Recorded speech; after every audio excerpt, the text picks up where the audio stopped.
고린도전서 11장 말씀. 이번 주부터는 저희 단지도 택배든 배달이든 아파트 입구에서 다 픽업을 해야 돼요. 결국 봉쇄가 오는 건가? 벌써 집에만 있은 지 한 달이 훌쩍 넘었어요.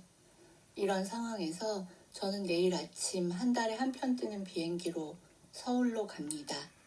저에게는 탈출인데 미리 6월표를 산 남편이 남아서 준비도 많고 마음이 편하지만은 않네요. 어제 PCR 검사를 마치고 오늘은 짐 싸고 마지막 정리들, 세탁기도 돌리고 밥을 해서 냉동실에 차곡차곡 쌓고 마음만 바쁩니다. 연일 35, 6도를 오르내리는 완전한 여름 날씨임에도 아침에 열어둔 창으로는 새소리마저 청명한 아침. 이렇게 잠시 떠나는 일로도 가장 중요한 것을 놓치지 않는 것이 정말 중요한데 11장 본문은 여자의 머리에 베일을 쓰는 문제와 성찬에 대한 논쟁이 이어져요. 또야? 이 글을 읽고 있는 우리도 답답한데 바울은 어땠을까요? 그런데 이것이 바로 우리의 모습이기에 우리는 이 글을 읽고 깊은 자기 성찰로 들어가야 할 것 같네요. 너희가 모든 일에 나를 기억하고 또 내가 너희에게 전하여 준 대로 그 전통을 너희가 지킴으로 너희를 칭찬하노라. 그러나 나는 너희가 알기를 원하노니 각 남자의 머리는 그리스도요 여자의 머리는 남자요 그리스도의 머리는 하나님이시라.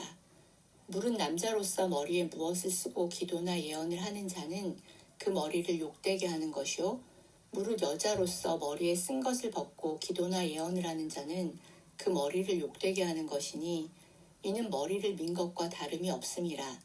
만일 여자가 머리를 가리지 않거든 깎을 것이요 만일 깎거나 미는 것이 여자에게 부끄러움이 되거든 가릴지니라. 남자는 하나님의 형상과 영광이니 그 머리를 마땅히 가리지 않거니와 여자는 남자의 영광이니라.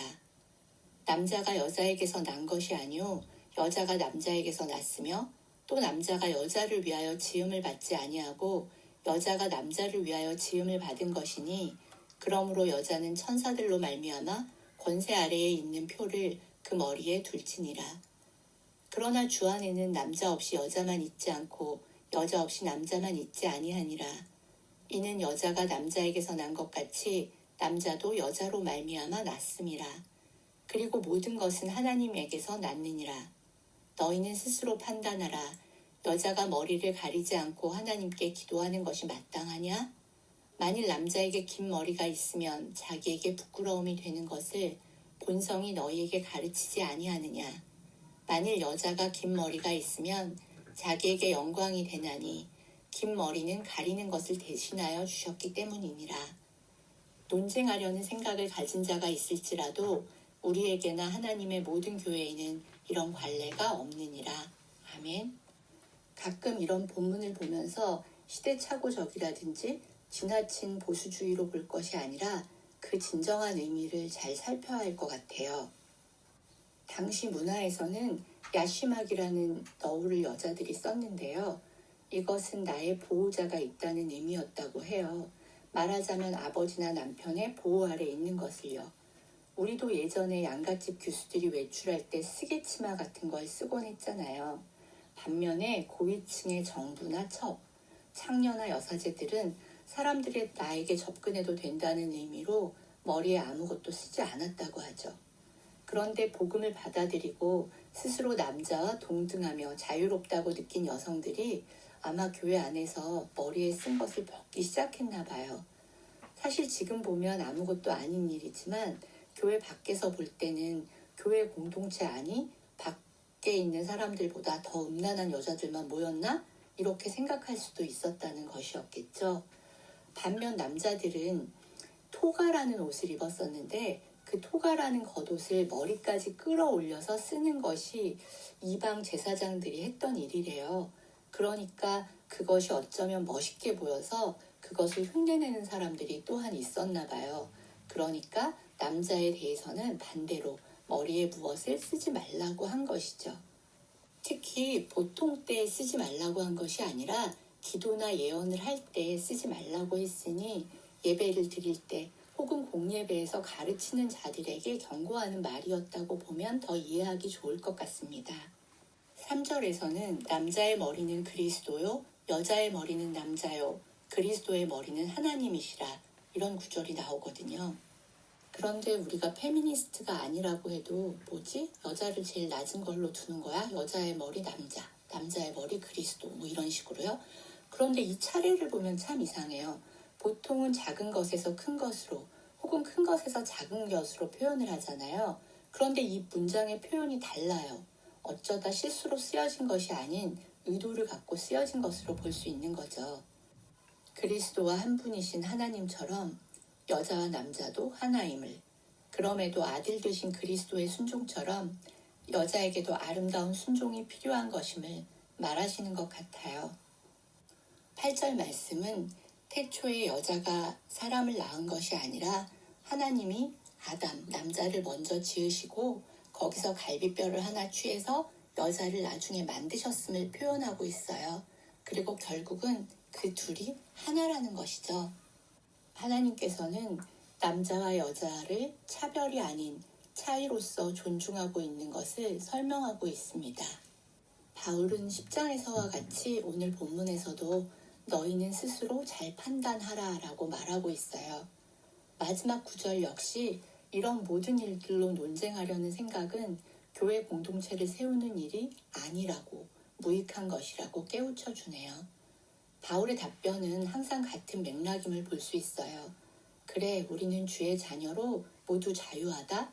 그러나 그것이 나를 드러내고 내 자유를 위한 것, 즉 나의 유익이냐 아니면 다른 사람을 살리는 일의 유익이냐를 묻고 있는 것입니다. 17절부터 이어지는 말씀을 볼게요. 내가 명하는 이 일에 너희를 칭찬하지 아니하나니 이는 너희의 모임이 유익이 못되고 도리어 해로움이라. 먼저 너희가 교회에 모일 때에 너희 중에 분쟁이 있다 함을 듣고 어느 정도 믿거니와 너희 중에 파당이 있어야 너희 중에 옳다 인정함을 받은 자들이 나타나게 되리라. 그런즉 너희가 함께 모여서 주의 만찬을 먹을 수 없으니 이는 먹을 때에 각각 자기의 만찬을 먼저 갖다 먹으므로 어떤 사람은 시장하고 어떤 사람은 취함이라. 너희가 먹고 마실 것이 없느냐? 너희가 하나님의 교회를 업신여기고 빈궁한 자들을 부끄럽게 하느냐? 내가 너희에게 무슨 말을 하랴? 너희를 칭찬하랴? 이것으로 칭찬하지 않노라. 내가 너희에게 전한 것은 주께 받은 것이니 곧 주 예수께서 잡히시던 밤에 떡을 가지사 축사하시고 떼어 이르시되 이것은 너희를 위하는 내 몸이니 이것을 행하여 나를 기념하라 하시고 식후에 또한 그와 같이 잔을 가지시고 이르시되 이 잔은 내 피로 세운 내 언약이니 이것을 행하여 마실 때마다 나를 기념하라 하셨으니 너희가 이 떡을 먹으며 이 잔을 마실 때마다 주의 죽으심을 그가 오실 때까지 전하는 것이니라. 아멘. 이제는 교회 안에서 또다시 문제가 생겼는데요. 이 성찬과 애찬에 대해서예요. 구약시대에 제사를 드리는 의미는 제사를 드릴 때 그 제물에 자신의 죄를 전가하고 그 제물을 온전히 하나님 앞에 드림으로 자신의 죄가 사함을 받는 것을 의미하는 것이었잖아요. 그런데 이제 예수 그리스도가 오셨고 온전한 단 한 번의 제사, 십자가에 달리심으로 우리의 그동안의 과거의 죄와 미래에 지을 죄까지 다 용서함을 받은 것입니다. 이것이 바로 우리에겐 기쁜 소식, 즉 복음입니다.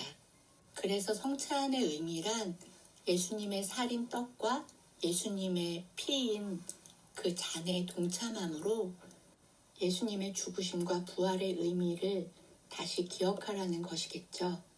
예수님은 잡히시던 밤에 제자들과 마지막 식사를 하셨는데 그것이 성찬의 기원이 되었어요. 그리고 우리는 주님이 다시 오실 때까지 그 성찬을 시행하면서 주님의 죽으심과 그 의미를 널리 전파해야 하는 사명을 받은 자들이죠. 로버트 뱅크스가 쓴 1세기 교회 예배 이야기를 읽어보면 그때의 모습이 자세히 쓰여져 있어요.